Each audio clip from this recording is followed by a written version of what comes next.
Halo, malam semuanya. Hai, hai. Selamat malam, Kak. Malam, Kak Halo, Ibet. Malam. suara saya bagaimana?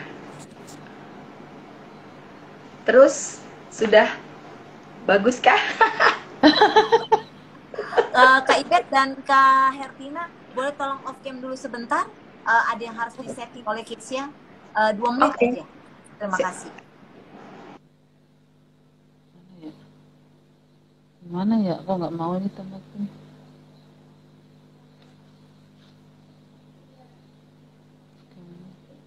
Nak, aku nggak bisa off cam. Gimana ya? Yang ada lambang kameranya, kakak klik. Oh ya, Iya. ini udah. Sama Udah ya, yang Kak. Ada. mic-nya itu. Iya. Oh iya, mic ya. Oke.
Baik, selamat malam, Kak Ibet.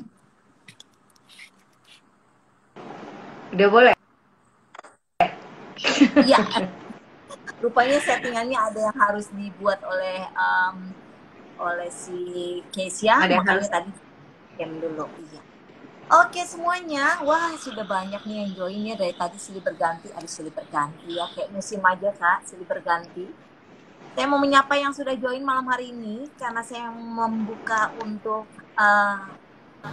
nyalain duluan Instagram saya atas nama Women of God Ministry. Saya menyapa kepada setiap kita yang hadir pada malam hari ini. Selamat bergabung di dalam Get Empowering Women. Ada yang baru dari Giat ini. Barunya adalah kita melaksanakannya sekarang di setiap hari Rabu per 3 bulan sekali. Waduh, jadi makin lama ya. Tapi jangan khawatir, karena khawatirnya pakai S kan. Jangan khawatir, berarti ada khawatir-khawatir yang lebih dari satu ya. Jadi jangan khawatir, kita akan melaksanakannya selama bulan November ini full sampai di akhir minggu hari Rabu ya. Jadi uh, malam hari ini yang berkesempatan untuk kita hadirkan sebagai narasumber kita adalah Kak Jentina Pakpahan. Beliau pernah hadir ya Kak Hertina ya pada Ya. beberapa bulan yang lalu. Nah malam hari ini sepertinya Women of God Ministry banyaknya permintaan, luar biasa ya, banyaknya permintaan. Akhirnya menghadirkan kembali beliau hadir di tengah-tengah kita. Dan pastikan di minggu-minggu berikutnya teman-teman semua juga boleh kembali join karena narasumbernya beda, lebih lebih apa ya? Sekarang sih udah lebih sih, makin lagi gitu ya, makin kece lagi. Dan saya nggak mau berpanjang-panjang Ria, ada kakak-kakakku terkasih yang sudah join malam hari ini. Yang satu dengan bandana, yang satu dengan poni miring ke kiri dan jepita. Iya manis-manis. Malam Kak Ibet yang akan jadi host malam hari ini. Terima kasih Kak Ibet ke saya. Dan ada Kak Hertina yang juga akan menjadi moderator buat kita. Moderator kece, udah kelihatan ya. Udah potongannya potongan kepala sekolah, jadi memang senyumnya pun harus tata gitu ya, James ya. James lagi. Oke. Dan saya mau kembalikan acara ini sepenuhnya kepada host kita yang paling TOPBGT, Kak Ibet, untuk membawa kita sampai di akhir acara nanti, dan sambil kita menunggu narasumber kita di malam hari. Silakan Kak Ibet. Terima kasih Kak Dep. Malam ini katanya namanya sekarang menjadi New Empowering Women, gitu ya? Ya, kenapa new? Karena jadwal kita berpindah. Sebelumnya kegiatan ini dilakukan di hari Kamis kedua dan keempat setiap bulannya, dan jamnya tetap sama, 19.30 waktu Indonesia Barat dan 20.30 waktu Indonesia Wita. Tetapi kali ini sudah disesuaikan, dirubah atau apa namanya, kita menjadi Rabu, setiap Rabu. Jadi ada di Rabu ke-1, ke-2, ke-3 dan ke-4. Tetapi kebetulan di November ini kita akan bersama-sama di Rabu kedua. Ini Rabu kedua ya, Rabu kedua, Rabu ketiga dan Rabu keempat. Dan untuk Rabu kedua malam hari ini kita akan mengangkat tema accepting the unacceptable. Artinya menerima apa yang tidak bisa diterima. Wah, banyak keadaan-keadaan among the ladies, among the women, keadaan-keadaan di antara para perempuan yang seringkali tak tertahankan atau logically tidak bisa diterima, unacceptable. Secara logika tidak bisa diterima. Tetapi malam ini Kak Jentina Pakpahan yang adalah seorang certified caregiver, udah dapat award dari PBB ya. Beliau ini akan berbicara mengenai hal ini, accepting the unacceptable. Dan accepting the unacceptable ini adalah bagian dari the stages of grief, tahapan-tahapan sedih. Ya, kalau secara sederhana sih yang pernah saya dengar juga, tahapan-tahapan sedih itu ada mulai dari yang apa-apa-apa. Nah, ternyata ini salah satunya. Tentu untuk mendalamnya nanti narasumber kita yang akan menjabarkan secara panjang lebar dengan panduan moderator kesayangan kita, Kak Hertina, ya. Tentu saja harapannya adalah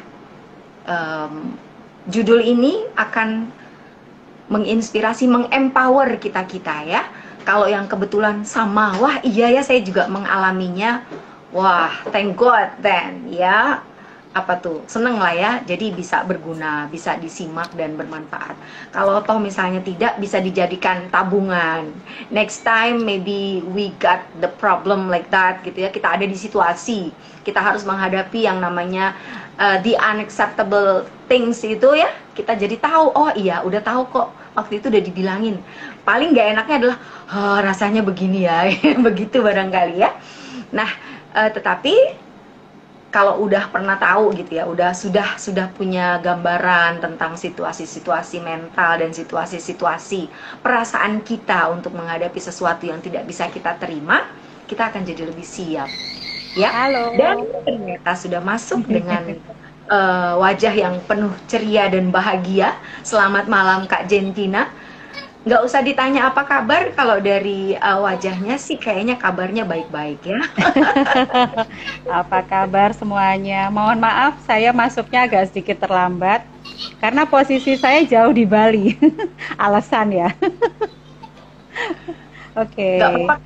Nggak apa-apa, yang gang sebelah juga bisa kecegat macet kok. Apalagi yang thank you. Harus ya, kita akan bersama-sama.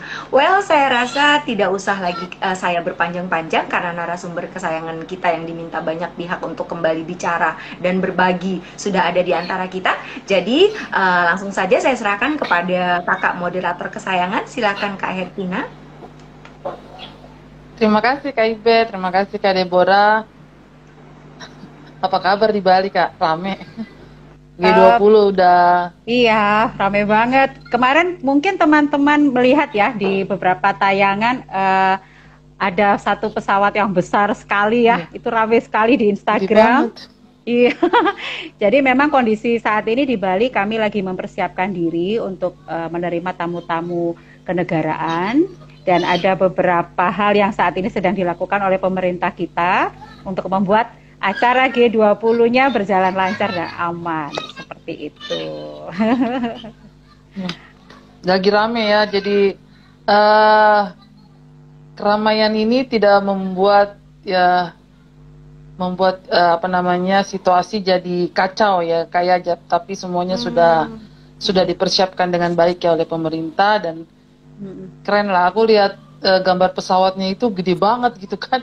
Ya ampun, kalau tuh pesawatnya nyangkut aja di pohon gitu kan, bagaimana itu?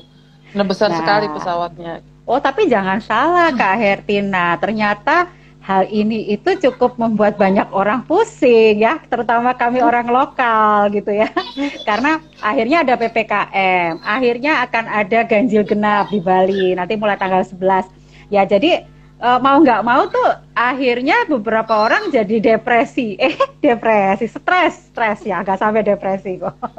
Tapi stres berpikir, oh kita harus mengurangi aktivitas gitu ya, kita ke daerah-daerah tertentu seperti di Nusa Dua, Kuta Selatan itu kita nggak bisa masuk.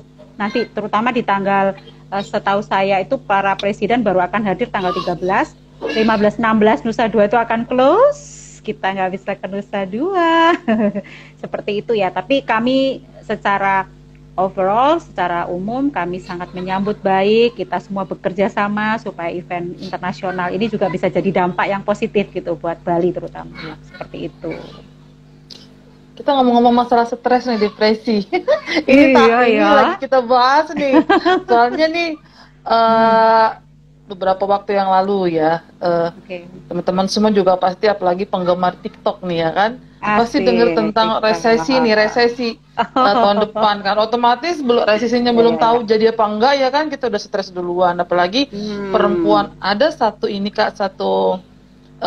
pendeta yang saya dengar khotbah, tapi aku dengar di TikTok ya, jadi katanya perempuan itu adalah manusia Ruth. Nah, jadi manusia Ruth belibet gitu kan. Nah, hari ini tuh buat yang teman-teman semua women yang bergabung dengan kami ini, kita sedang membahas mengenai kesedihan. Kita menerima apa yang nggak bisa diterima gitu, yang nggak masuk akal, tapi kita harus terima gitu kan. Nah, kita akan membahasnya karena ini biasanya perempuan yang menghadapinya, termasuk saya kan gitu.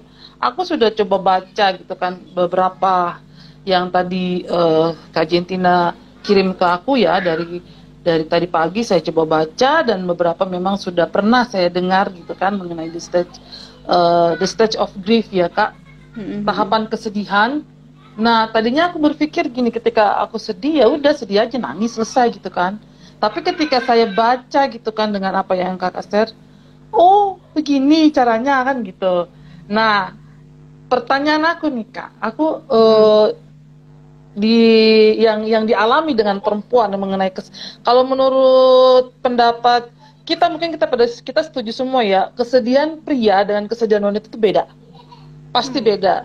Kalau misalkan kayak waktu tempo hari tuh beberapa tahun yang lalu mama saya meninggal, kalau kesedihan adikku ya mama dikubur selesai. Kalau aku bertahap, mungkin sampai hari ini pun aku masih mengingat kesedihan itu. Adik saya udah enggak.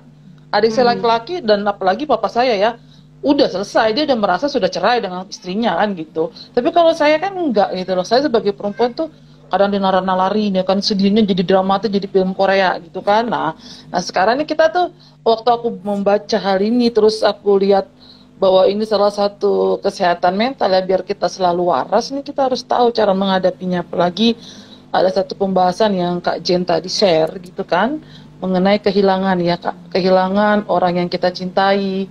Nih kehilangannya, aku pertanyaan ke nanti Kak, aku nanti akan jawab ya. Kehilangan orang yang kita cintai, dia mati, dengan kehilangan orang yang kita cintai tapi dia masih hidup gitu loh. Nah itu kan beda rasa sedihnya kan.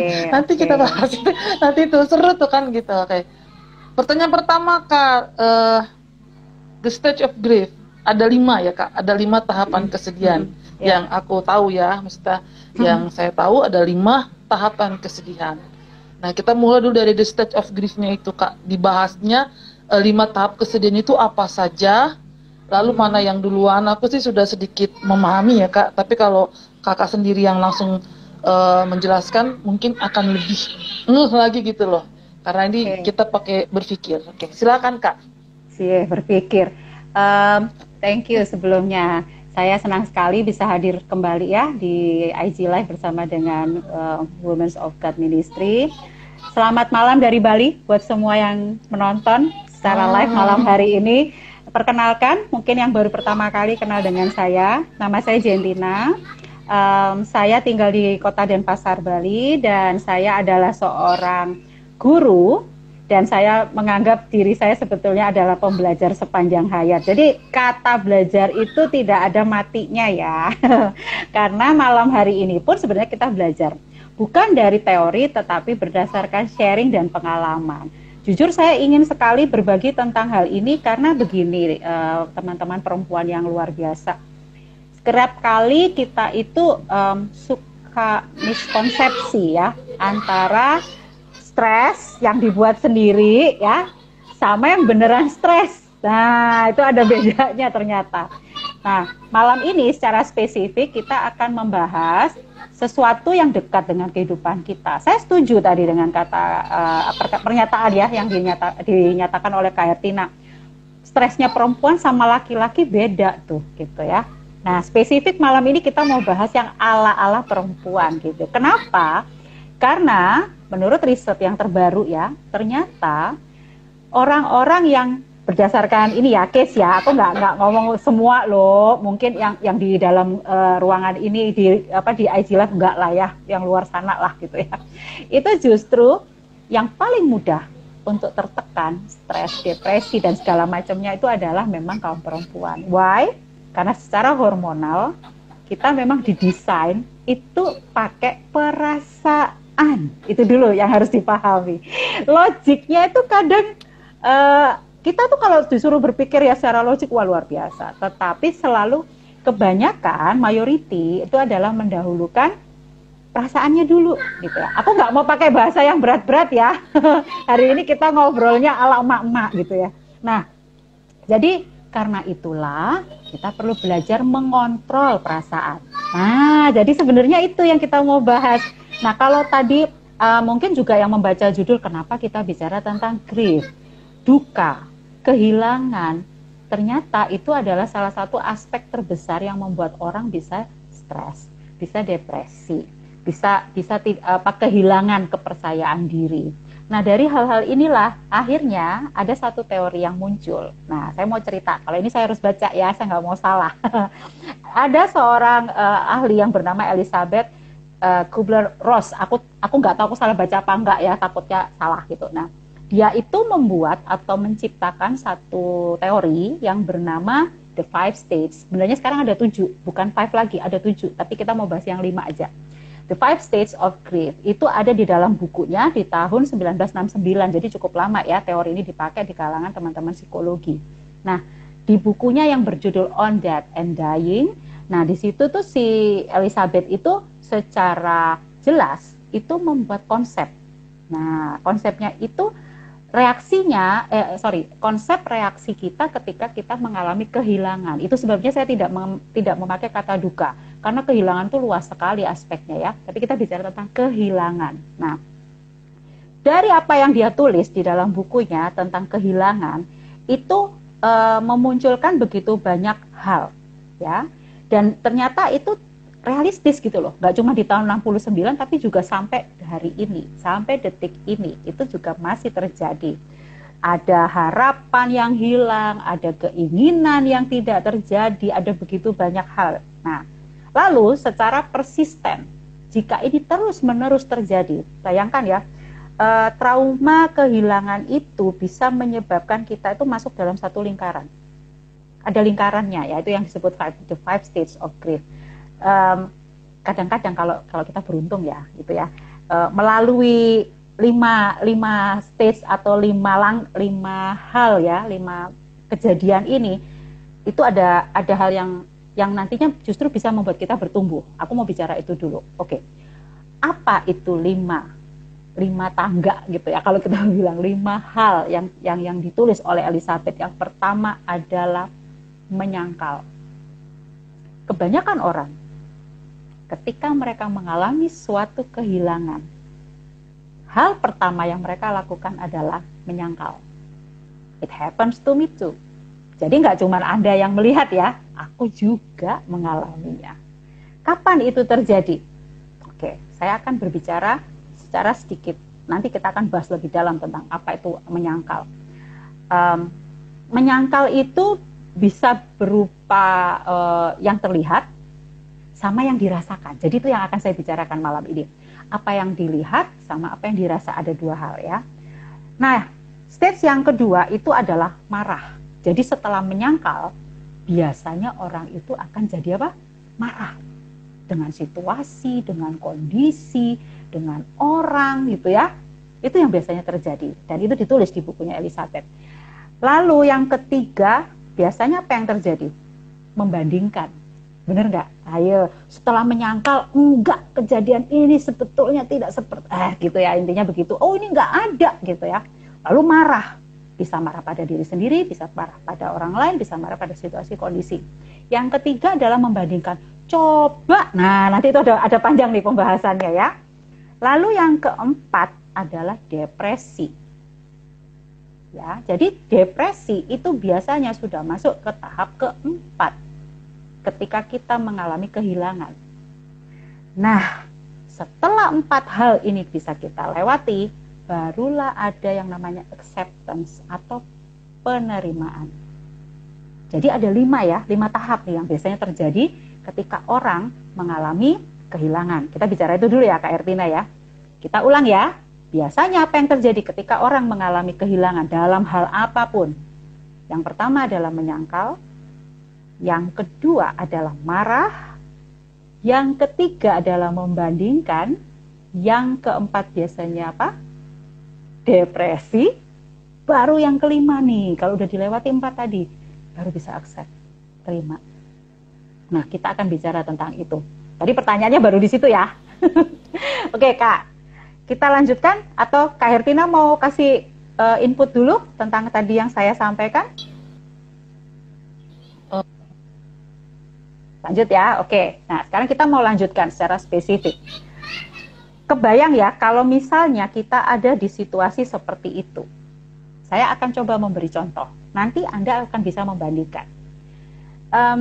Tahun 2016, almarhum suami saya didiagnosa kanker. Pada saat itu, kami semua kaget. Kenapa?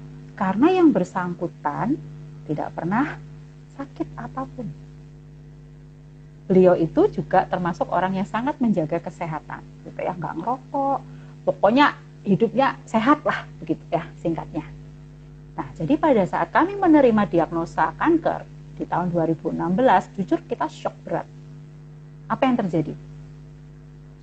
Tahap pertama terjadi, kami menyangkal, denial. Denialnya gimana? Salah nih dokternya, salah nih hasil tesnya, ya. Oh, kita lari ke sana ke sini nih, cari opsi 1, opsi 2, opsi 3, opsi pokoknya banyak lah yang kita usahakan, upayakan. Apakah itu salah? Tidak. Secara manusia itu wajar dong. Anda kalau didiagnosa satu penyakit yang kronis, Anda pasti akan berusaha untuk mencari tahu. Tetapi jangan dilihat itunya. Yang saya mau bicarakan secara garis bawah itu adalah ketika kami menyatakan secara tidak langsung bahwa kami menyangkal. Ini nggak ada, bukan sakit itu kok, gitu loh, ya. Dan itu terjadi kepada kami, saya, almarhum suami saya, keluarga besar kami pada saat itu. Nah, bayangkan kalau itu terjadi, ya kasusnya lebih berat daripada yang saya alami gitu ya. Padahal itu udah berat loh, tapi ada yang lebih berat ya mungkin ya dari saya. Bayangkan kalau itu terjadi pada Anda. Saya tidak tahu apa masalah Anda hari ini sampai Anda nonton, ya kan? Berarti Anda punya masalah. Enggak, belajar. Tapi prinsipnya ketika Anda pun mengalaminya, hal pertama, dan ini berdasarkan riset ya, saya tidak ngomong berdasarkan pengalaman pribadi, tapi berdasarkan riset. rata-rata yang terjadi mayoritas adalah penyangkalan. Enggak.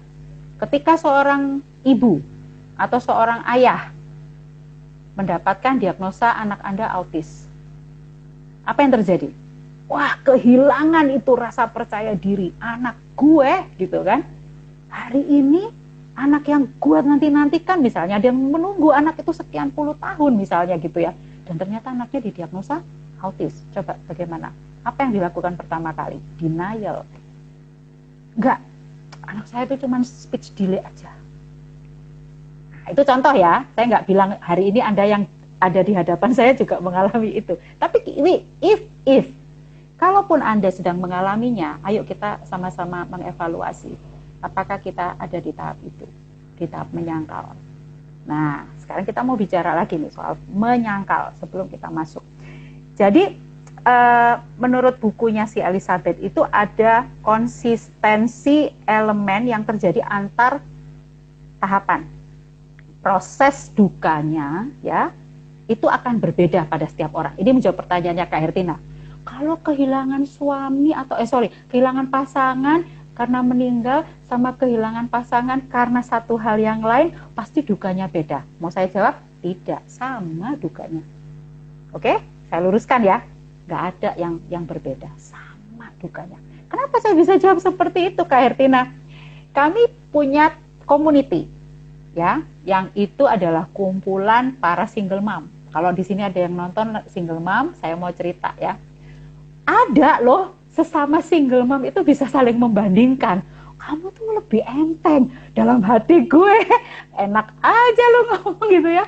Kebayang ketika saya kehilangan suami karena meninggal, sama teman saya yang kehilangan suami karena PELAKOR gitu ya. Nah, jadi pada saat itu ada yang bilang, nggak bisa Kak, beda gitu ya. Saya bilang, no, griefnya, dukanya, kehilangannya sama. Nah, yang lebih parah, ini ada lagi nih. Bayangkan sama-sama meninggal. Ya, ini lucu lagi Kak. Sama-sama meninggal. Dan dia masih bilang gini, tapi kan kalau Kak Jen kan tahu ya suaminya sakit. Sakitnya bertahun-tahun. Jadi udah lebih ready. Dalam hati saya, no. Gak ada.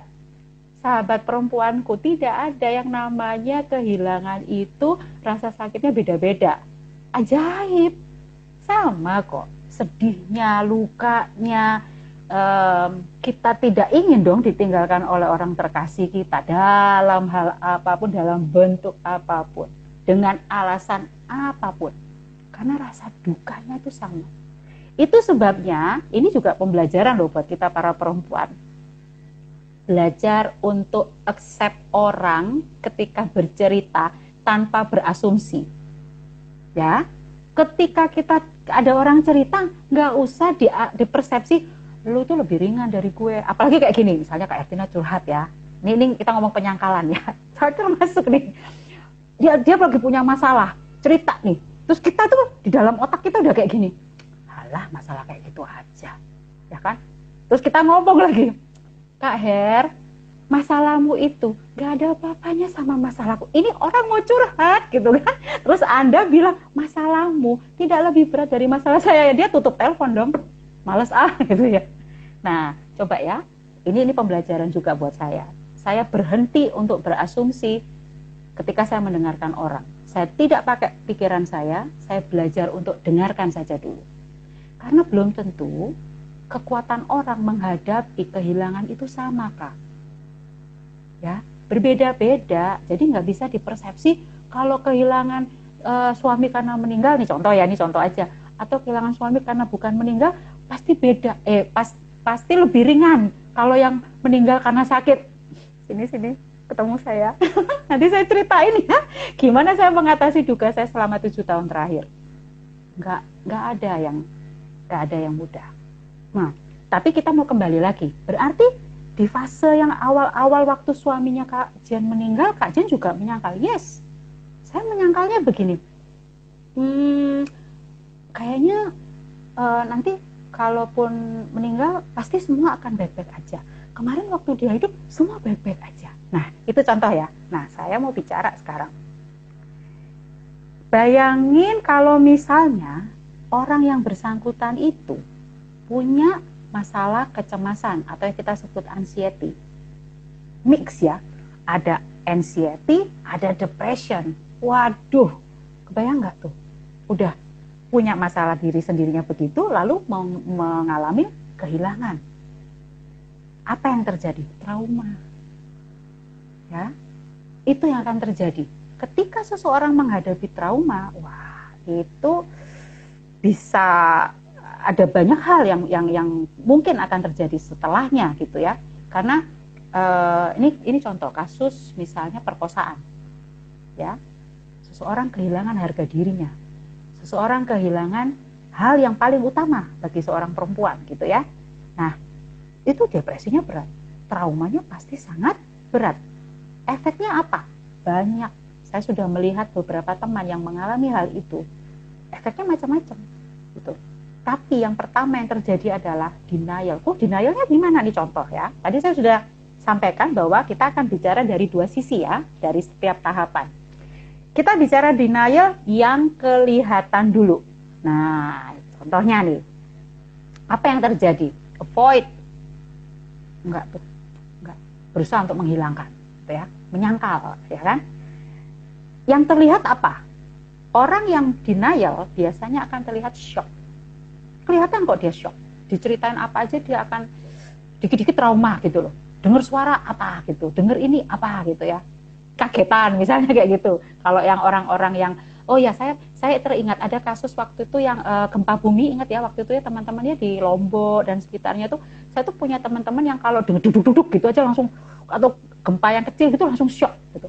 Langsung deg gitu ya. Dan itu nggak bisa dihindari, itu trauma gitu ya. Nah, yang kedua, apa yang terlihat? Ada kasus-kasus yang mereka tuh jadi kok lupa ya kejadiannya. Pernah nggak ngalami kayak gitu? Lupa, serius. Ada orang yang ketika mereka kehilangan gitu ya, dan masuk di tahap ini mereka jadi lupa semua hal. Ini ya tentang masalahnya ini loh, tentang apa yang terjadi. Mereka lupa.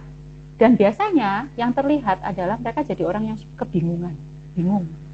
Kalau bahasa sekarang itu pernah lihat orang stres yang ODGJ gitu ya. Nah, kayak gitu loh. Itu karena apa? Lupa. Tanya dong sama mereka. Ingat enggak gini, ingat enggak gitu. Lupa. Mereka lupa. Bahkan pakai baju aja lupa kadang-kadang kan ya. Kita kan lihat ya di jalan-jalan kan mereka lupa gitu. Nah, terus apa yang terjadi? Mereka kalau secara terlihat itu biasanya adalah orang-orang yang gampang terdistraksi. Orang-orang yang denial gitu ya. Yang terlihat lagi apa? Yang dirasakan apa? Mereka itu menutup diri, nggak mau ketemu siapapun, lagi dalam tahap menyangkal. Oke, saya cerita. Waktu suami saya pertama kali didiagnosa kanker, apa yang terjadi? Dia tidak mau ketemu siapapun, denial. Dia berpikir saya sangat sehat, saya hidupnya sehat. Kenapa saya bisa sakit kanker? Dan dia shut down, dia tidak mau ketemu siapapun, even itu orang tua gitu ya pada saat itu. Jadi bisa kebayang ya teman-teman, kalau denial itu bisa seperti itu. Atau justru ada orang yang sibuk jalan-jalan gitu ya, hati-hati nih yang suka healing-healing gitu ya. Nah, bisa jadi gini, kita harus bisa pisahin loh.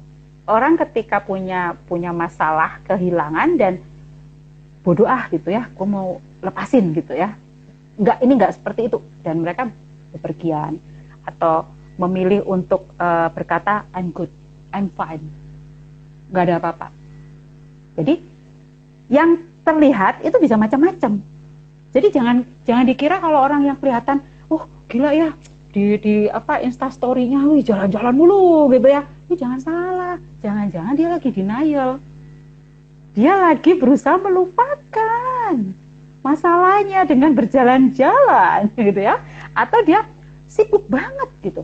Ada toh orang yang sibuk sekali tapi maaf ya kelihatannya sibuk tapi nggak produktif. Nah, itu contoh orang yang lagi menyangkal bahwa masalah ini ada dan harus diselesaikan. Itu loh yang tadi saya berusaha untuk kemukakan. Paham ya sampai di sini ya teman-teman ya. Kalau ada yang mau tanya boleh di kolom chat, oke? Nah, kita masuk ke tahap yang kedua. Tahap yang kedua, biasanya setelah menyangkal, apa yang terjadi? Marah. Karena apa? Udah berusaha untuk membuat pikirannya untuk oke, I'm good, I'm fine gitu, atau berjalan-jalan, atau tadi sudah menutup diri dari siapapun dan sebagainya. Kok masalahnya nggak selesai-selesai ya? Ya kan? Lalu apa yang terjadi? Marah. Nah, saya kasih contoh. Ingat ya, kita akan bicara dari dua hal. Yang terlihat dan yang dirasakan oleh si orang ini. Yang pertama, biasanya orang-orang yang marah adalah orang-orang yang pesimis. Dikit-dikit kalau diajak ngobrol tentang pelayanan, tentang apapun, susah itu. Ayolah, kita, aduh, gak mungkin saya bisa, gitu ya. Nah, hati-hati tuh. Apa yang terjadi gitu ya? Kadang-kadang kita tidak bisa menutupi itu gitu ya. Karena itu terlihat gitu ya. Jadi kalau ketika orang menjadi pesimis, bisa jadi ada kemarahan yang dia simpan. Ya. Nah, yang dirasakan itu sebetulnya apa? Karena dia frustasi. Dia tuh tidak tahu bagaimana menyelesaikan masalahnya. Dia frustasi, akhirnya jadi orang yang pesimis. Ngerti ya? Kalau kita tidak atasi ini, sahabat perempuanku, ini yang akan terjadi. Makanya kita ketemu banyak orang yang diajak untuk maju itu susah gitu loh. Kenapa? Karena dia frustasi di dalam. Nah, yang kelihatan, jadinya kelihatan pesimis. Nah, saya bicara lagi tentang kemarahan. Ini balik banyak nih. Sinis, ya kan? Yang terlihat, ini orang sinis banget sih. Kita ngomong apa itu nggak pernah dia ngomong positif. Ada aja gitu ya. Dikit-dikit salah, dikit-dikit nggak benar di mata dia gitu ya. Itu yang terlihat. Coba kita cek apa yang dia rasakan. Gak sabar. Orang yang sinis itu adalah orang yang kurang sabar. Gak sabaran, ketus, iya benar. Jadinya akhirnya apa? Ketemu orang itu apa ya? Pernah gak sih ketemu orang terus wajahnya kok judes ya gitu ya?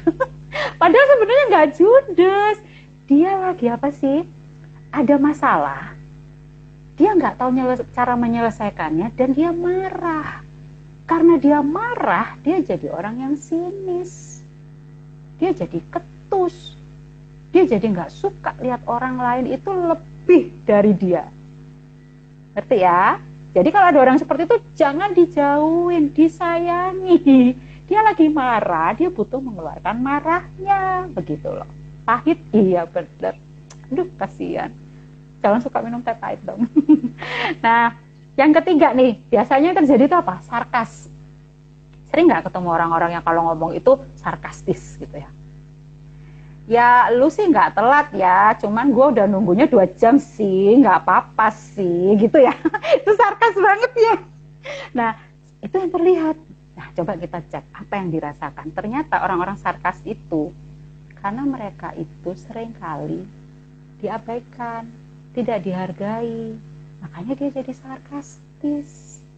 Hati-hati ketika Anda orang tua yang jarang memuji anak, yang jarang memuji pasangan, yang jarang memuji rekan kerja dan lain-lain, nanti Anda bisa jadi orang yang sarkastis. Ya, kenapa? Nah, sekarang kita kembali. Kenapa orang bisa jadi sarkas tadi itu? Karena dirinya sendiri kurang dihargai. Oke, jadi kalau kita ingin punya anak-anak yang tidak pemarah, di sini ada orang tua, anak saya itu loh, kenapa ya kok suka ngamuk-ngamuk? Berarti Anda kurang peluk dia.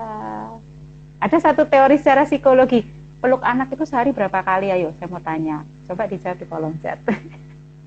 Ya, yang terjadi adalah ketika anak itu kurang mendapatkan pujian, kurang mendapatkan kasih sayang, nggak usah anak-anak lah, kita juga kok ya. Pasangan juga dan siapapun di sekitar kita, mereka akan tumbuh menjadi orang-orang yang sarkas. Kenapa sarkas? Karena marah. Ngerti sekarang kenapa banyak orang suka marah? Karena mereka itu sedang kehilangan sesuatu. Paham ya betapa pentingnya malam ini kita membahas tentang hal itu. Lalu ada orang yang jadi agresif. Ya. Pokoknya segala sesuatu itu langsung, misalnya nih, baru cuma diginiin. Kamu baca nggak tadi di WA grup itu loh? Oh ya, WA grup. Yang mana tuh? Kamu nggak sadar kamu diomongin. Padahal belum dibaca, belum tentu juga benar, tapi agresif ya. langsung reaktif, mana gitu kan. Kebayang ya, kita tuh sekarang itu banyak sekali melihat, membaca komentar mungkin teman-teman, oh ya setuju, ini ibu atau bapak, ibu, bapak apa, ibu Nonce ya, berkali-kali peluk anak. Menurut risetnya, ini saya jawab sekalian ya, teorinya itu minimal 8 kali sehari peluk anak. Oke? Ya, terjawab sudah. Nah, kita kembali lagi. Distraksi. Oke. Nah, kenapa kita ketemu banyak orang yang agresif, reaktif seperti itu? Karena itu yang terlihat ya. Secara, sama peluk pasangan juga dong. 8 kali sehari ya. Kejawab ya. Itu teori teman-temanku yang baik hati. Jadi memang semakin sering kita memeluk itu bahasa kasih yang paling mengena. Nah, ini ada teorinya sebenarnya. Ini aku agak melenceng dikit ya. Ketika kulit itu bersentuhan, ada suhu tubuh yang nempel. Ya. Makanya ada buku, saya pernah baca satu buku, betapa pelukan itu menyembuhkan. Benar, pelukan itu menyembuhkan. Jadi kalau Anda menyayangi seseorang dan ingin orang itu sembuh, ingin orang itu baik, ingin orang itu jauh lebih sehat dan sebagainya, rajin-rajin peluk. Benar, coba praktekkan ya. Oke, kita kembali. Ketika kita bertemu dengan orang yang agresif, orang-orang yang pasif agresif, itu karena mereka berarti pernah mengalami satu trauma. Ya. Ada hal yang membuat mereka marah, tapi kesimpan, nggak bisa keluar gitu loh. Anger manajemennya belum tahu nih caranya gimana ya gitu ya. Jadi kita bicara anger management. Lalu yang paling sering adalah biasanya orang-orang ini akan sering terlibat pada argumen atau kejadian fisik, mukul. Kalau ketemu anak yang suka mukul, ketemu yang suka nyupit, ketemu yang begitu-begitu, biasanya kenapa? Karena mereka itu lagi keluar dari kontrol. Gak bisa mengontrol amarahnya. Bingung. Gitu. Saya punya kasus ya, seminggu yang lalu kalau nggak salah. Jadi ada anak usianya baru 5 atau 6 tahun. Dan itu terjadi di satu sekolah. Di sini ya, di sini. Dan saya membantu guru yang ada di lokasi itu untuk menenangkan. Anda tahu nggak yang mengagetkan saya? Si anak itu bilang gitu loh, bayangin anak kecil ya, lepaskan gitu ya, bahasanya dia ya, tapi nggak seperti yang saya ucapkan, lepaskan gitu ya, aku nggak mau diikat. Jadi waktu saya peluk itu malah dia merasa diikat. Terus saya bingung, anak kecil kok ngomongnya lepaskan, saya nggak mau diikat. Saya coba untuk gitu, saya bilang tenang, calm ya. Miss gak ikat, Miss peluk, Miss sayang gitu loh. Maksudnya peluk aja. Dan peluknya saya longgarin, jadi nggak diketatin gini, saya longgarin. Oke, lalu dia nangis jerit-jerit ya. Terus kemudian saya mulai tanya gitu. Ternyata saya baru tahu di rumah marah itu adalah bahasa kasih. Jadi kalau dia bikin orang tuanya marah, ya. Karena dia tidak pernah mendapatkan pelukan, tidak pernah mendapatkan seperti sentuhan fisik yang saya lakukan, jadi dia berpikir dipeluk itu nggak sayang.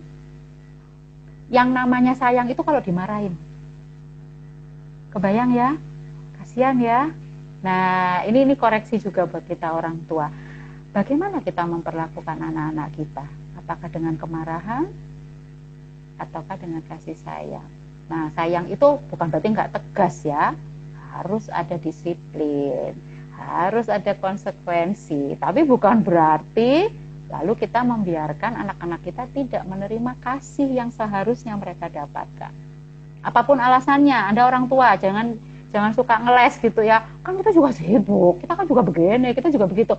Kalau Anda pengennya begitu, ngapain punya anak ya, yang sudah berdoa, Tuhan beri saya anak, terus begitu punya anak ngomel-ngomel. nggak ada di sini kok, di tempat lain ada. Oke, lalu ketika orang marah, biasanya mereka terlibat apa? Ini yang kelihatan, terlibat pada minuman alkohol atau obat-obatan terlarang. Itu sering terjadi. Ketika saya pernah konsultasi sama beberapa orang yang mengalami ini, kebanyakan itu karena mereka marah dengan kondisi. Mereka tidak tahu bagaimana melepaskan rasa marahnya, lalu mereka lari kepada hal seperti itu. Oke ya, kita lanjut sekarang. Yang ketiga, tadi udah nih, menyangkal, marah.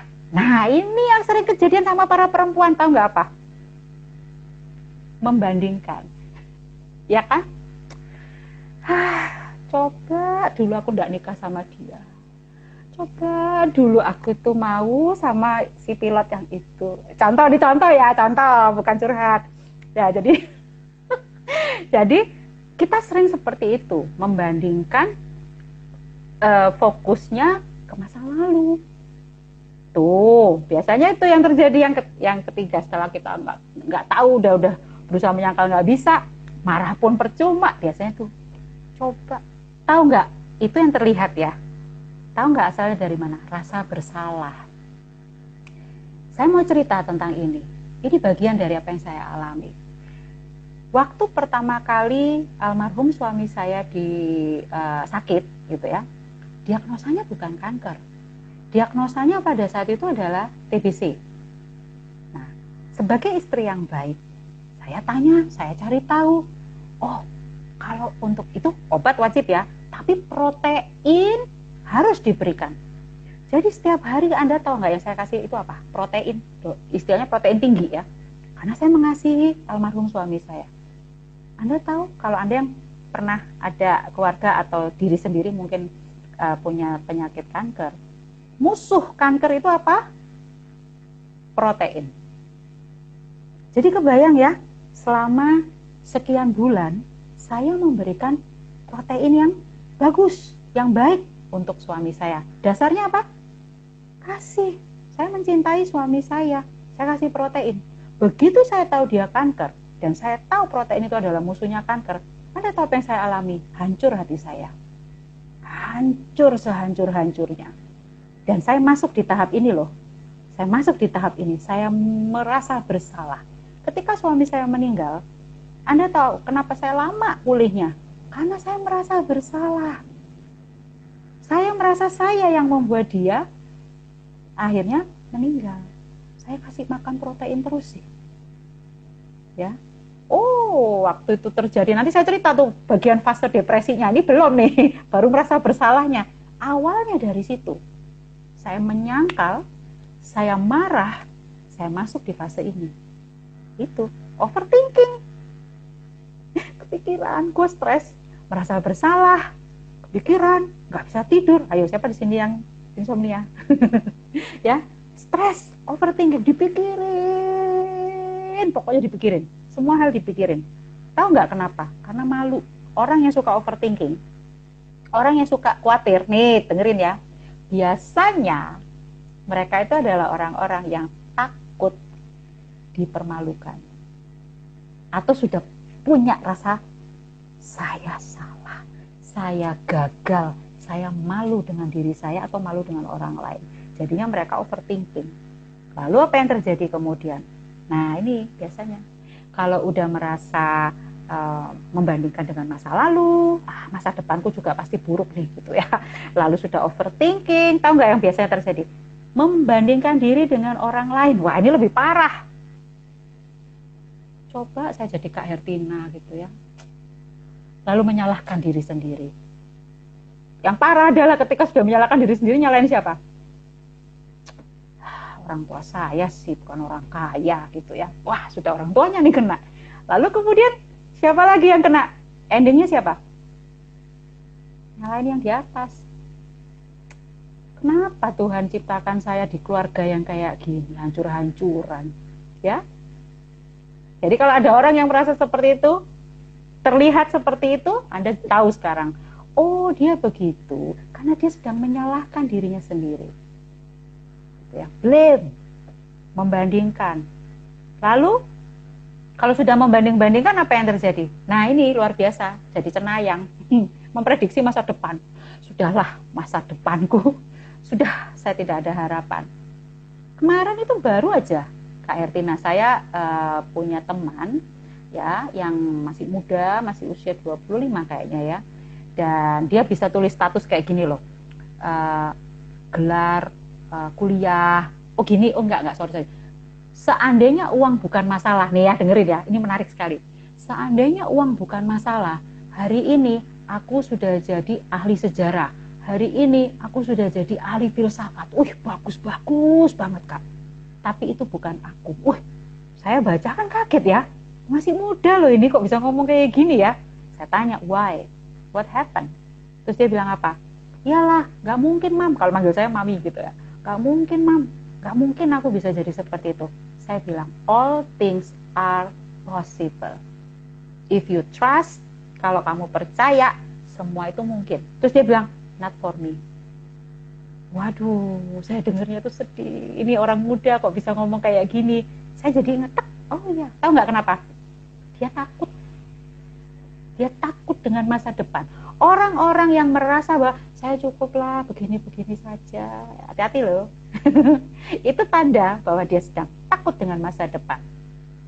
Dia takut dan dia punya rasa khawatir tentang masa depan. Itu sebabnya dia membandingkan dengan dirinya dengan orang lain dan merasa bahwa masa depan itu gelap. Nah, kalau sudah seperti ini, apa yang terjadi? Perfeksionis. Oh, jangan salah dikira orang perfeksionis itu cakep. Orang-orang yang perfeksionis itu artinya dia ada di tahap ini. Apa tadi itu? Membandingkan. Kenapa? Karena sebetulnya dia insecure. Dia nggak aman, dia lagi merasa nggak aman, makanya dia jadi perfeksionis. Lucu kan? Kontradiksi. Dianya nggak aman, tapi dia jadi perfeksionis. Kalau ngomongin orang nomor 1 juara gitu ya, tapi dianya sendiri sebetulnya tidak aman dengan dirinya sendiri. Nah, kalau sudah seperti ini apa biasanya? Seperti ini yang keluar kata-katanya ya, ciri-cirinya nih, ciri-ciri. Coba kalau dulu saya bla bla bla. Misalnya saya ini. Itu contoh. Kalau sering mendengar orang yang suka coba ya, kalau aku dulu begitu, kalau aku dulu begini gitu ya. Atau seandainya gitu ya, saya lahir di keluarga yang ini itu. Aku tuh kalau dengar yang kayak gitu tuh kayak gini aja. Ya udah toh disyukuri. Anda lahir di dalam keluarga dengan orang tua seperti itu. Artinya itu keluarga yang paling tepat, itu orang tua yang paling tepat apapun kejadiannya. Sudah, enough gitu ya. Karena Tuhan bisa merubah masa lalumu menjadi masa depan yang penuh harapan. Jadi nggak ada alasan untuk insecure. Nah itu loh, kayak yang saya cerita tadi, teman saya yang masih 25 tahun dan berkata, nggak mungkin Mam. Saya bilang, hey coba pikirkan, seandainya hari ini kamu apply ya, saya kasih tahu tuh jalur-jalurnya untuk apply beasiswa. Kalau diterima gimana? Karena saya tahu kamu cerdas, kamu pintar. Coba, kalau diterima gimana? Malah tak tantangin, ya kan? Nggak mungkin. Loh, kalau diterima gimana? Ayo traktir es cendol ya gitu kan. Jadi dia saya ajari untuk semangat gitu loh. Kenapa gitu? Why gitu. Nah, dan yang luar biasa biasanya endingnya adalah kita jadi hakim yang terbaik untuk diri sendiri dan untuk orang lain. So be careful.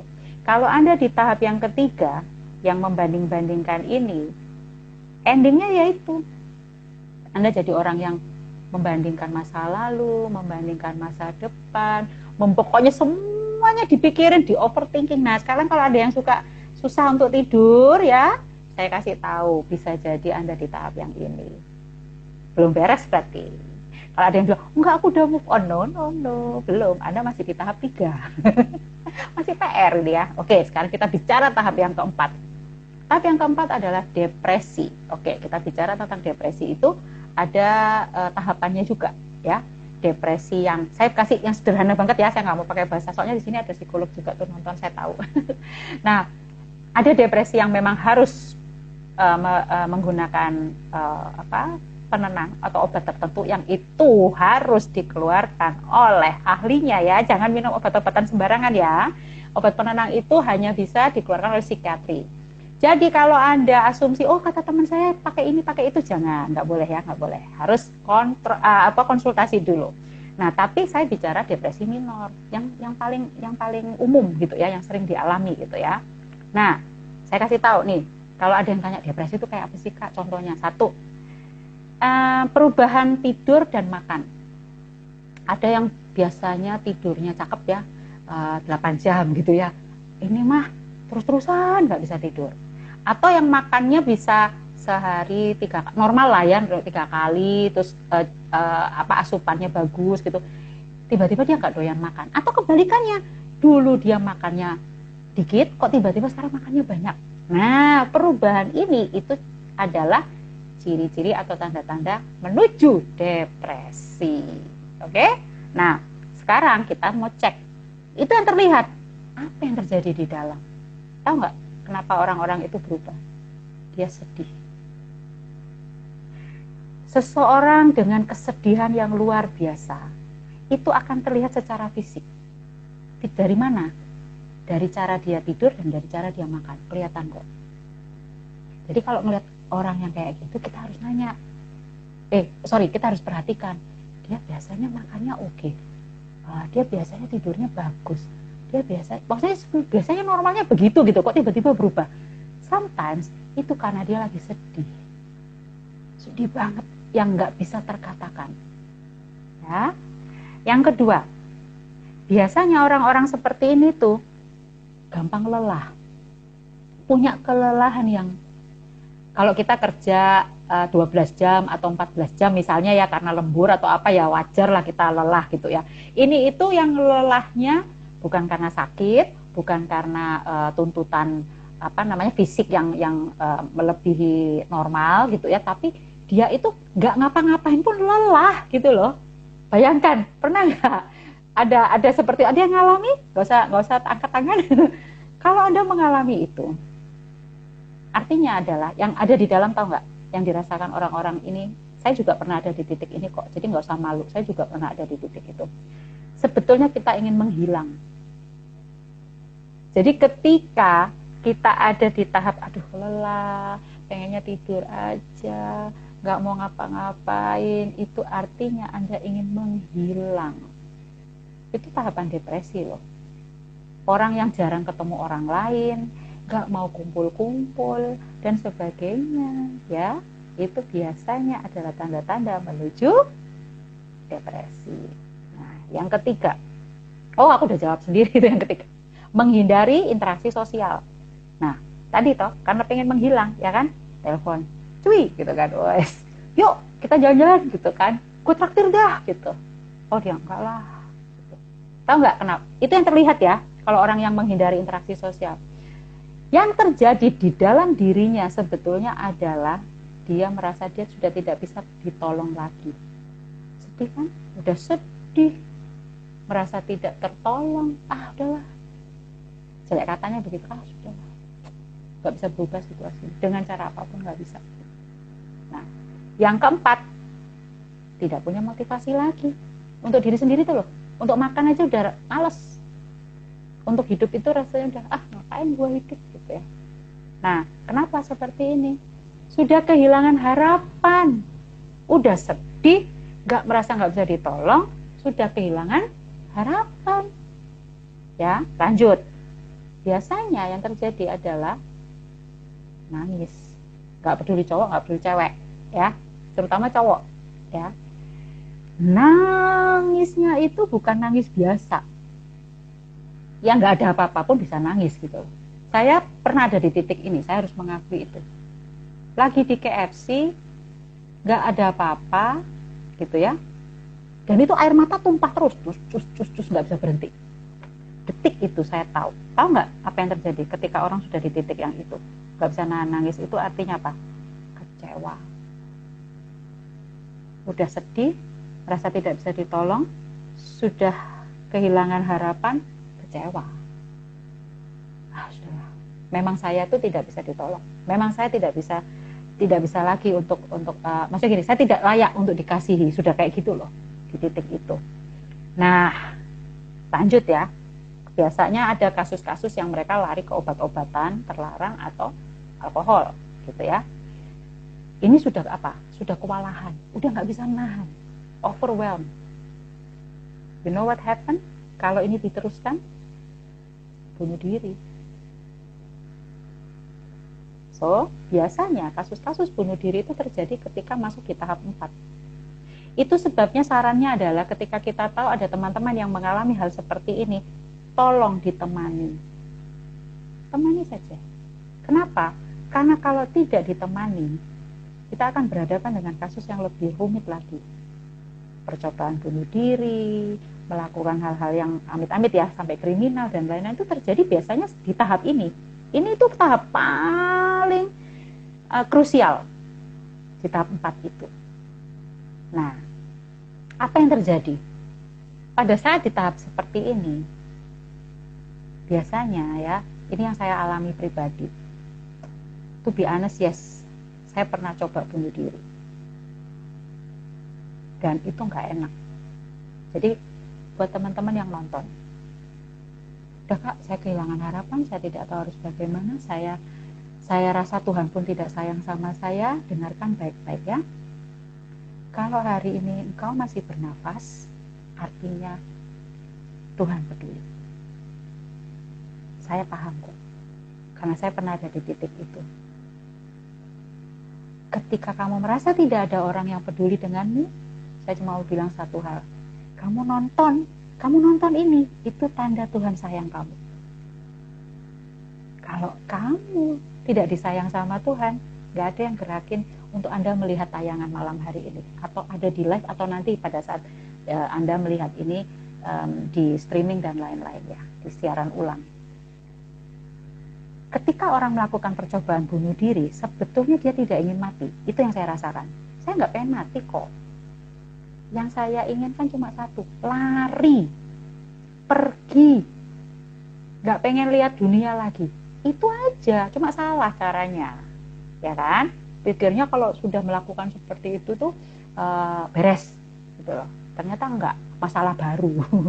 Amit-amit ya. Nah kalau kamu nggak mati, masuk rumah sakit bertahun-tahun, ya kan, lu nambahin masalah orang, cuy. Jadi prinsipnya adalah stop untuk berpikir hal-hal yang seperti itu. Oke. Sekarang mari kita fokus. Oke, saya tahu Anda di tahap yang keempat.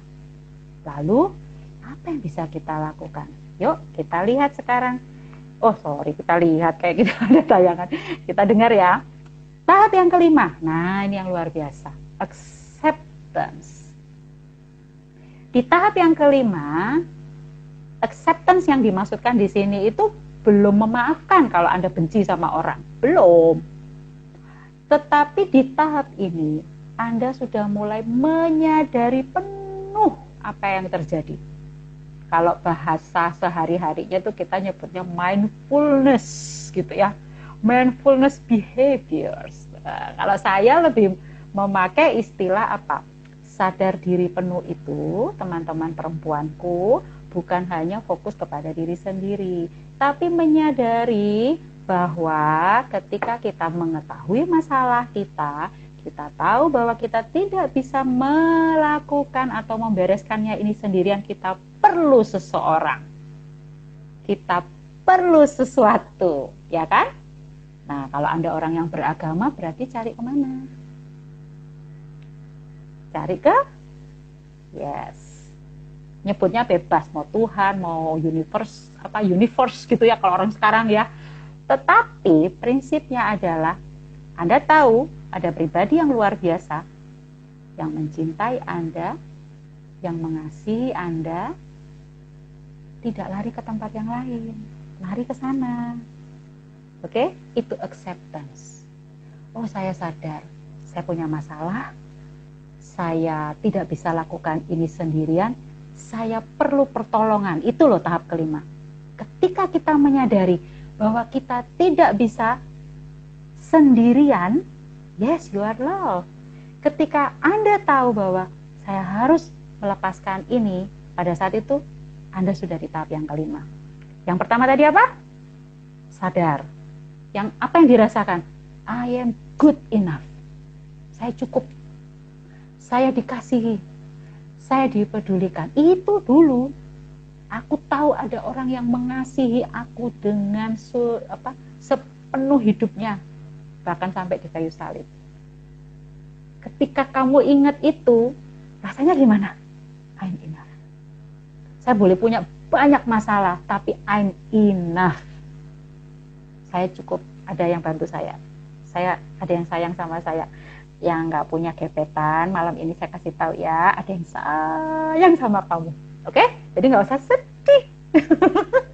Oke, yang kedua, ketika kita ada di tahap yang kelima, nah kita mulai engage. Kita mulai memahami, oh realitinya kayak begini, kayak gini. Jadi apa sebetulnya yang di dalam pikiran, di dalam perasaannya itu apa? Keberanian. Ketika kita berkata bahwa kita nothing, kita tidak bisa lakukan ini tanpa bantuan, ya, maka kita akan berkata bahwa oke, sekarang saya berani, karena saya tahu akan ada yang support saya, akan ada yang dukung saya. Keberaniannya muncul untuk keluar dari masalah. Itu yang terjadi. Nah, makanya dia jadi menerima kenyataan. Lalu akan ada seperti ini biasanya.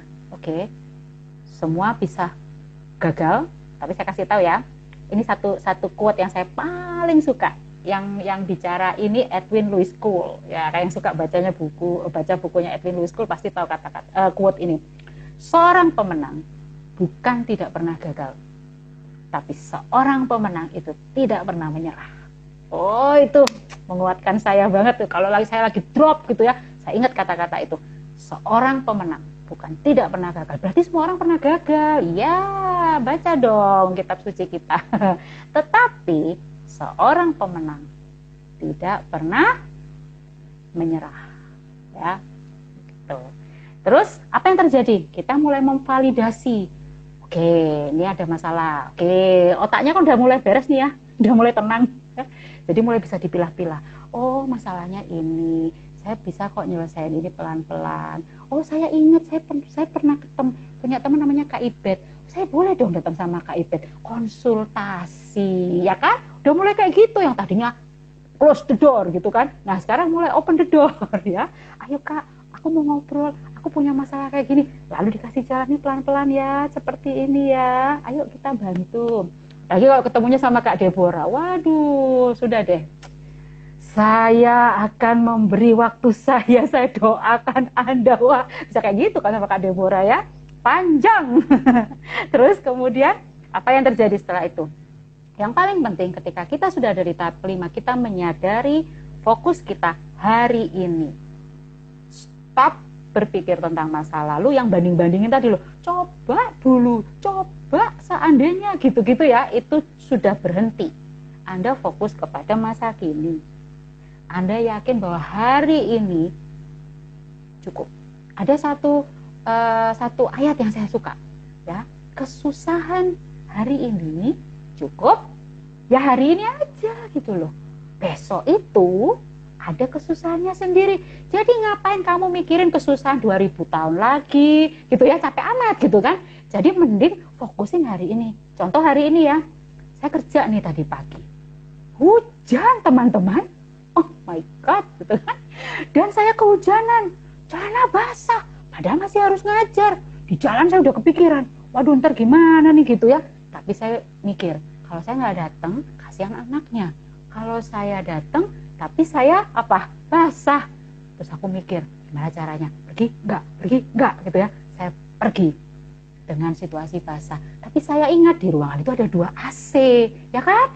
Jadi saya masuk, saya kering-keringin dah itu celana basah. Ini intermezzo. Maksud saya adalah saya tidak mencoba menyalahkan situasi dan kondisi, tapi saya berpikir apa nih yang bisa saya lakukan sekarang. So yang punya masalah, ya masalahmu berat, oke. Masalah saya banyak Kak, iya.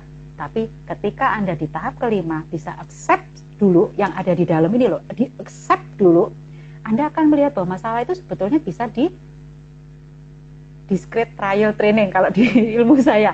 Anda bisa sederhanakan, dipecah-pecah jadi kecil-kecil. Masalahmu 1000 ya.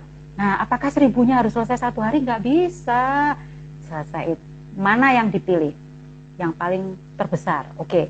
So, yang terbesar itu berapa kuadrannya? Misalnya 8. Oke. Kita pecah-pecah lagi jadi 4. Yang harus diselesaikan saat ini dan penting. Oh, wah ini udah bicara teori yang lain ya. Yang penting tapi masih bisa ditunda, yang nggak penting dan nggak usah ditunda. Nah, nanti kan ketahuan tuh prioritasnya. Itu cara menyelesaikan masalah. Coba nanti buka Yakubler ya, teorinya itu.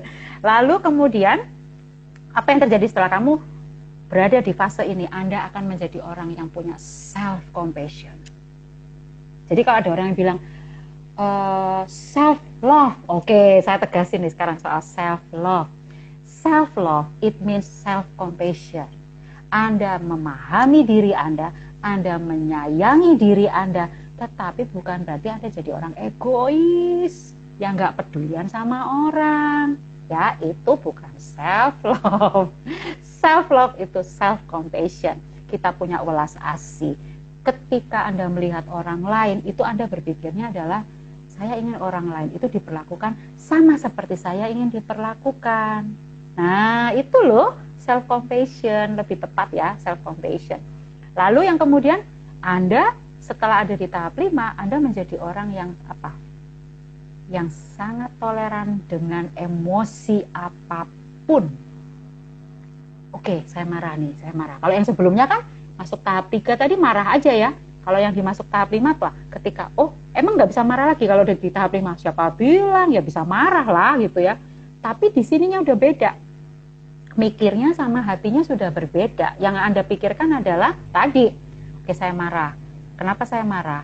Lalu apa yang bisa saya lakukan untuk saya berhenti marah? Gitu loh. Itu orang yang di tahap 5. Nah, yang terjadi adalah apa? Anda jadi orang yang asertif. Anda jadi orang yang bijaksana. Punya hikmat. Gak gampang dar sat set gitu ya. Nah, orang yang di tahap 5 itu mereka jauh lebih wise. Karena ada hikmat, ada hati yang tenang. Jadi ketika punya masalah, kalau masih emosi, saran saya adalah tahan. Jangan keburu keluar di mulut. Jangan keburu keluar di postingan gitu ya. Mendingan tahan dulu. Oke, stop dulu. Oke, saya marah nih. Saya marah. Saya nggak suka sebetulnya kayak gitu. Tapi coba deh saya tahan dulu. Saya pengen pelajari kenapa saya marah. Jangan-jangan Anda marah itu sebetulnya bukan karena omongan orang itu. Tapi Anda marah karena, kok saya nggak bisa kayak dia ya? Wah, berarti Anda ada di tahap 3. Ya, belum beres. Berarti belum masuk tahap 5. So, kalau Anda ingin jadi orang yang bebas, ya, bisa jadi orang yang adaptif, punya kemampuan respon yang luar biasa, bisa jadi pendengar yang aktif, lalui 5 tahap tadi. Ini tuh normal loh. Jadi kalau ada yang bilang, loh berarti saya nggak normal. Loh ya normal. Ketika Anda ada di posisi kehilangan, apapun bentuk kehilangannya, Anda di tahap 1, normal, manusiawi kok. Anda menyangkal, nggak kayak gini, harusnya nggak kayak gini, itu menyangkal ya. Nggak kayak gini harusnya, it's okay. Ya, embrace. Terima perasaan itu, tetapi jangan lama-lama di situ. Gitu loh maksudnya. Diterima, tapi jangan lama-lama. Lalui. Ketika Anda ada di tahap apa tadi? Yang kedua, marah. Ya, jangan lama-lama marahnya. Kalau Anda marah, Anda ingat sesuatu. Ini yang saya lakukan. Pada saat saya tahu ternyata suami saya kanker, saya marah dengan diri saya sendiri. Apa yang saya lakukan? Saya cari literatur. Wah, saya orangnya suka belajar sih. Saya cari literatur tuh. Tentang ini saya baca. At the end, saya ketemu satu literatur yang bagus. Dia bicara seperti ini loh. Ketika ada orang yang berkata kepada saya, move on dong. Ya, move on gitu ya. Terus ada orang bilang, kok lama banget sih? Ada orang yang kalau dia punya masalah move on-nya cepat, ada yang move on-nya lambat. Nah, saya belajar sesuatu dari artikel ini. Duka, ini yang lagi berduka ya, saya kasih tahu nih caranya. Duka itu tiap orang beda berapa lama sembuhnya. Kok bisa beda ya? Tergantung dari Anda sudah melalui tahap keberapa dari 5 tahap tadi. Itu satu ya. Kedua, kadang-kadang duka atau kehilangan itu bisa dipakai ya, bisa dipakai untuk membuat kita menjadi pribadi yang lebih wise. Contoh, saya belajar sekarang ya, sahabat perempuanku. Ketika kita mendapat diagnosa apapun, saya akan cari second opinion, saya akan minta tes ini dan saya tidak diam. Itu yang terjadi waktu itu. Saya nyeselnya minta ampun. tapi dari situ saya belajar sesuatu. Ya, jadi itu bisa membuat kita lebih wise. Ingat ya, tadi saya sudah sampaikan di tahap kelima, kalau Anda lalui semuanya, Anda akan jadi orang yang sangat bijaksana, punya wisdom. Gitu. Nah, itu yang membuat Anda berbeda. Oke, generally, jadi secara umum, kalau kita belum ada di tahap acceptance atau penerimaan itu, maka ya apa ya, dalam beberapa hal itu kita akan jadi orang yang menolak gitu ya, tetap ada di tahap 1 mungkin masih menyangkal gitu ya, atau bahkan kita di tahap 3 yang masih nggak terima dengan emosi, marah gitu. Kita akan jadi orang yang secara lahiriah mungkin jadi orang yang malas gitu, malas. Anda akan lebih senang berada di rumah, diem di kamar, bubuk-bubuk cantik rebahan gitu ya, bukan karena lelah, tapi karena males gitu ya ketemu orang. Kenapa? Karena Anda berpikir dengan saya tidur. Nah, ini buat orang yang suka tidur, kadang-kadang sebetulnya Anda sedang lari dari masalah. Tidur itu Anda anggap adalah ruang atau tempat yang paling tepat gitu ya untuk lari dari masalah. Berarti Anda ada di tahap ke berapa tuh tadi? Anda masih di tahap yang kedua. Ya. Nah, lalu sekarang pertanyaannya kan udah jelas ya. Kalau udah di tahap seperti ini, mungkin ada yang mengalami. Coba kalau ada yang mau cerita boleh ya di komen ya. Kita pengen denger ya kakak-kakak ya. Siapa tahu ada yang lagi kepengen curhat nih. Nah, mood kita kita harus kembalikan lagi untuk fokus. Oh, sepertinya Kak Ertina mau kasih input. Boleh nih Kak Her.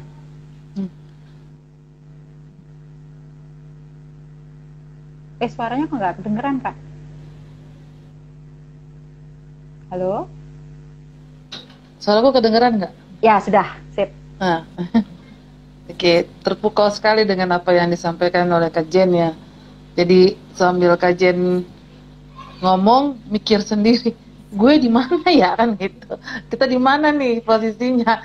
Jadi penerimaan kesedihan, penerimaan kehilangan itu 5 tahap itu mungkin hampir semua bisa merasakannya ya kayak semua akan melewatinya, tergantung mungkin kalau dari pembahasan kajian itu adalah tingkat kedewasaan berpikir kita kali ya yang menentukan kita tuh bisa menerima sampai di mana. Kalau aku setiap ada kehilangan, kesedihan atau apapun itu saya itu tipe orang yang akan mencari tempat gitu kan, tempat untuk pertama ya praise ya, berdoa, nangis dulu gitu kan, terus baru kita cari teman yang dewasa yang akan meluruskan pemikiran kita, karena kalau orang yang sedih dan kehilangan itu emang rata-rata pikirannya agak ngaco gitu kan. Jadi ya mungkin tingkat kedewasaan masing-masing kita gitu kan yang akan menentukan bagaimana cara berpikir kita nih supaya nggak bunuh diri gitu kan, karena sedih juga ya Kak kalau harus menyia-nyiakan diri gitu kan dengan kehilangan orang yang kita kasihi. Ya pasti semua orang akan mengalaminya gitu kan.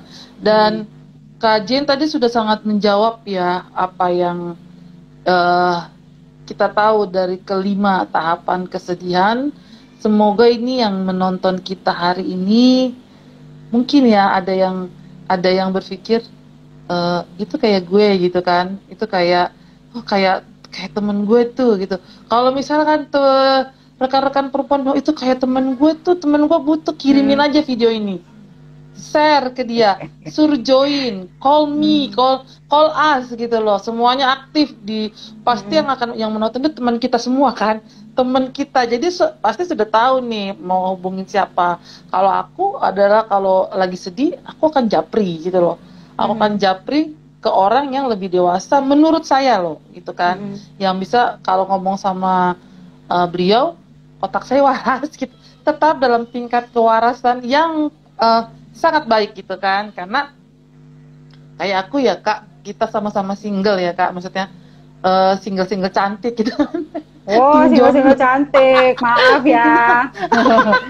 Oh maaf ya gitu. Kalau yang di kita ini kan ada gitu. Ya. Ada dan itu yang pasti membutuhkan beda. Maksudnya beda bukan beda tahapannya sih, beda porsi tingkat kelamaannya. Pertanyaanku yang terakhir ya Kak, caranya selain daripada tadi yang sudah kakak sampaikan dan mungkin ada di sini yang sedang mengalaminya, kakak tadi juga sudah berikan cara-caranya. Tadi sebut kita harus balik lagi ke Tuhan, terus cari orang, itu sama seperti yang kita alamin gitu kan. Nah jadi seruan terakhir nih Kak sebelum kita akhiri gitu kan, seruan terakhir nih, mungkin ada yang baru bergabung tadi beberapa saya lihat ini ya Kak. Halo nak, lihat ini mami cantik. Lihat, halo sehat ya Jogja ya Kak. Oh iya Aurel titip nih bulan Desember Fasya ke sana, mungkin kalau ada waktu bisa ketemuan sama Fasya. Iya, siapa tahu kan mau jalan-jalan. Iya. Jalan-jalan ya. Jadi halo nak, sayang. Oke, jadi Kak, ini ada yang baru mungkin baru connect ya, baru dari semua kesimpulan yang tadi Kakak bilang. Mungkin hari ini ada yang pas banget kebetulan di masa-masa terakhir kita ini mau close gitu kan Instagramnya. Apa gitu yang mau Kakak sampaikan, serukan kepada mereka yang baru join sama kita ini? Oke. Kalau yang baru join, saya ingin menyampaikan seperti ini. Prinsipnya ada 5 tahap yang harus kita lalui dan itu normal sekali terjadi. Ya, kalau Anda hari ini ada di tahap menyangkal, Anda ada di tahap marah, Anda ada di tahap membanding-bandingkan dengan masa lalu, Anda ada di tahap depresi dan belum masuk ke masa penerimaan gitu ya, it's okay. Ya. Ada satu pernyataan yang it's okay not to be okay, ya, it's okay. Jadi kalau hari ini, aduh aku masih overthinking, aku masih ingat, gak apa-apa, you can do it. Kamu bisa untuk mengulanginya lagi besok. Jadi ingat ya, kesusahan sehari cukuplah untuk sehari. Maka tadi ya, ini kesimpulan juga. Fase ini agak susah gitu kalau kita bilang pasti linear, dari 1 pasti 2, dari 2 pasti 3. Enggak juga. Ada orang yang begitu kehilangan masuk fase 3, ada orang yang begitu kehilangan masuk fase 4, ada yang setelah fase 4 mundur lagi ke fase 1, banyak gitu ya. Jadi enggak apa-apa ya, jangan dipikir bahwa oh saya harus lalui 5-5-nya itu runut, enggak gitu. Tapi yang saya ingin bagikan, di tahap manapun Anda hari ini, dengarkan baik-baik sahabat perempuanku yang terkasih, ada seseorang pasti, ada sosok yang luar biasa pasti, yang sedang berkata hari ini I love you, ya, tanpa melihat backgroundmu, tanpa melihat siapa kamu, gak peduli masalahmu, tapi dia akan stick ada bersama dengan Anda dan berkata I love you, I accept you the way you are, ya, yang terima Anda apa adanya. Siapa itu? Tiada lain tiada bukan Sang Pencipta, ya. Siapakah pencipta kita? Beliau, ya, yang luar biasa itu yang menciptakan Anda, punya akal budi, punya perasaan, punya jiwa yang kuat. Jadi kalau hari ini Anda sedang berpikir, saya malam ini mau minum Kak, Baygon sayang gitu ya. Oke, saya kasih tahu ya, nggak ada namanya Baygon sayang, itu sayang gitu ya, nggak ada. Yang ada adalah we love you. Women of God hari ini hadir, malam hari ini itu sedang berkata kepada Anda bahwa kami mengasihimu, perempuan-perempuan hebat di luar sana. Jadi kalau Anda sedang berpikir, nggak ada yang peduli sama saya Kak, nggak ada yang memperhatikan saya tidak bisa ditolong lagi. Hari ini saya mau katakan sesuatu. Kami ada, itu artinya ada seseorang di sana yang hari ini bilang, hey, I care about you. I care about you.